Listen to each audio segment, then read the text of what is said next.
What does it mean for a customer to be loyal?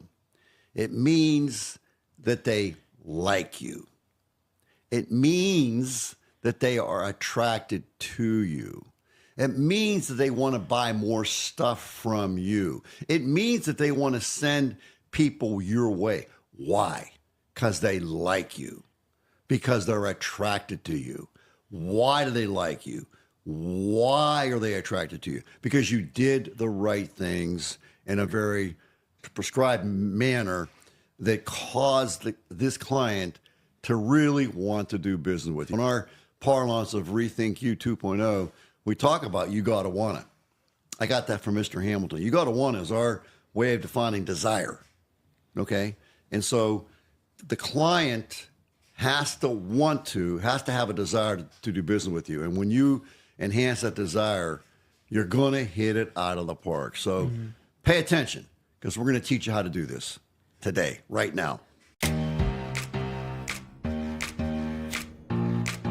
How you can be the greatest salesperson on the planet.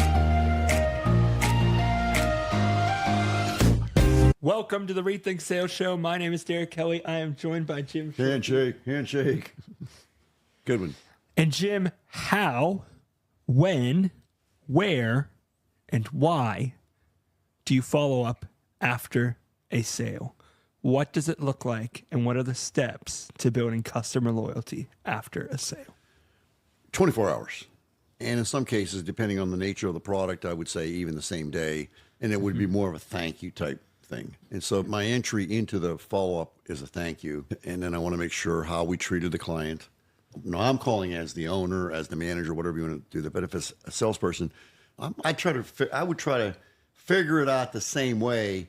I would thank him and I say, I want to just check in. How do you feel like? Did I treat you the way you want to be treated? Was there anything I can do to improve my game per se? Yeah. Maybe something like that. I'd have to tailor it. You have to understand, I've not sold cars as far as one-on-one per se, car salesman per se, since 1982, 83. So I was in management and then upper management and then the dealer. My dad died in 1996, so I was the dealer / owner from that point forward. So you haven't been in that seat not really. I'm a big believer in designing game plans. So if I was going to call the client back as the salesperson, again, that thank you's got to come first. And then I would ask them how I treated them, how they liked the treatment, and what can I do to make my approach better? Yeah. Looking for constructive criticism, because that's important. And then what can I do to sell your car today? But I think a thank you card is a great idea. So that would be another way of following up. An email is a great idea. That'd be another way of following up. A virtual video of some sort that I could email. Oh, that'd be great. Hey, you just want to say thank you. Yeah.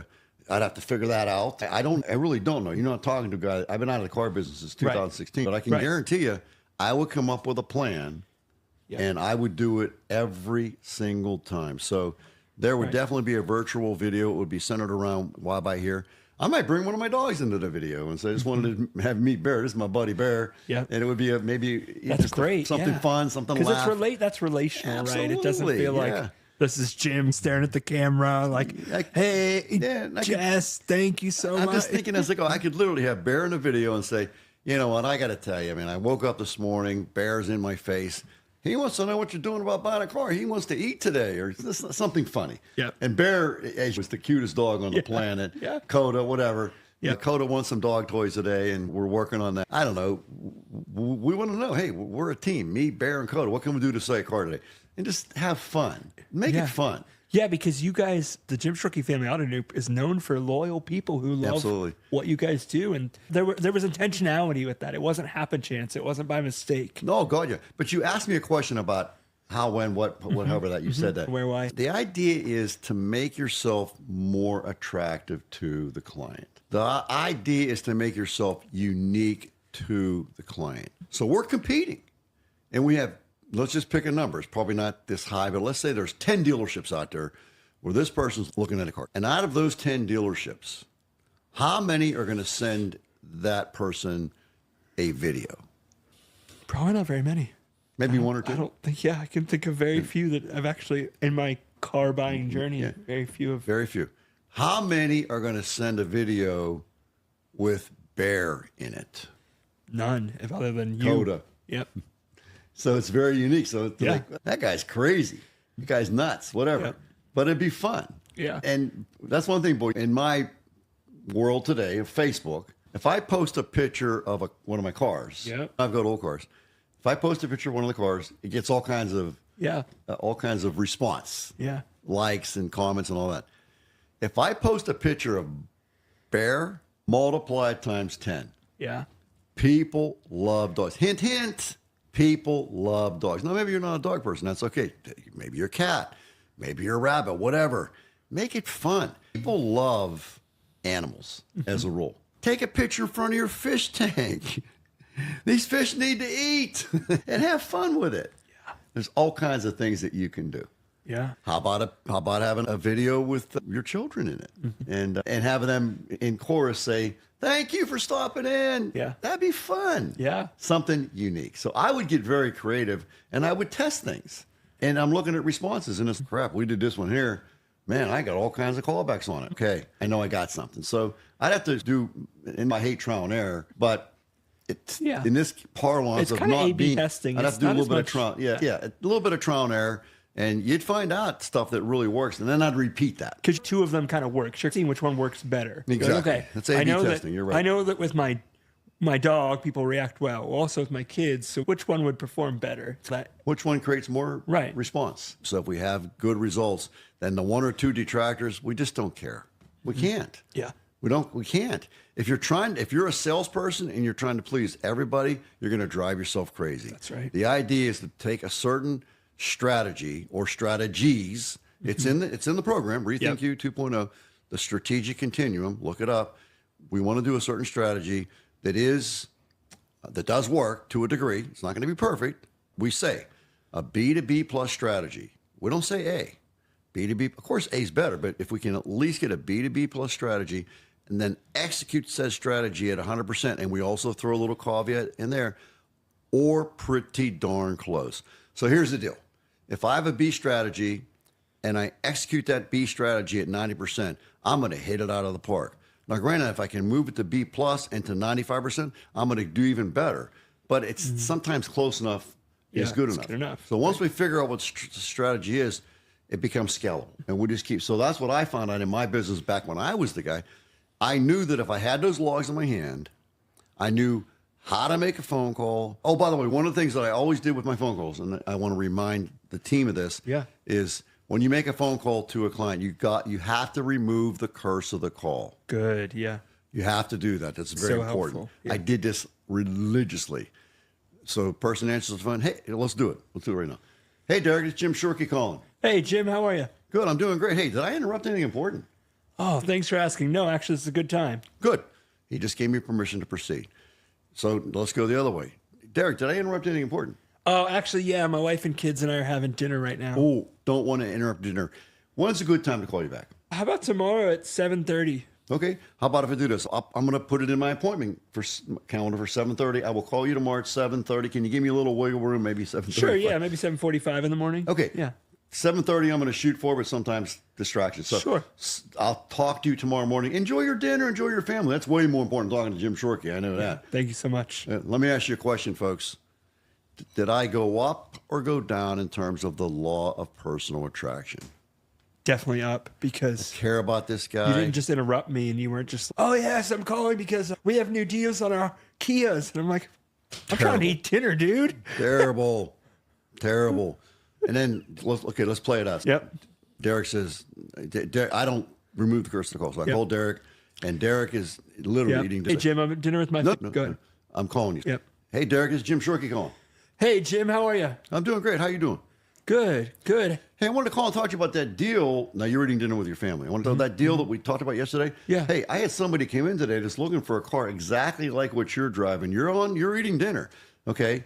Yeah, hey, Jim, I'm eating dinner right now. Just take a couple seconds. Just take, and a lot of times they don't even say that, but they're distracted. Yeah. And dinner's on the table, and kids are saying, "Hey, Dad, gotcha. and Dad. ice cream's next." Yeah, and, Jim, that sounds good. and it's yeah. like you're just not here. I'm just You have like to half remove present. the Yeah. curse of the call, and by removing the curse of the call, I'm showing respect. Derek, did I interrupt anything important? And you have a more informed buyer because if I'm just I love my kids, and if they're on top of me and we're eating dinner and you're trying to talk to me, it's just like, You're not hearing it. yeah, I'm trying. I've right? gone down in value, and I'm wasting your time. But also, I'm wasting my time because it's Right. going to be an ineffective call. And I wonder if somewhere subconsciously people are thinking, I don't know if I want to call. I don't know if I want to bother with that guy. He kind of interrupted me during dinner. I think there's I truth got to some that. other options on the table. I think there's truth to that. Right. I really do.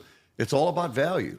So removing the curse of the call. So when my procedure was to get those logs in front of me and call, and I didn't, there was no priority list. I called every single client on the list, starting with number one to the next one, to the next. I didn't try to pick and choose because you just don't know who's who.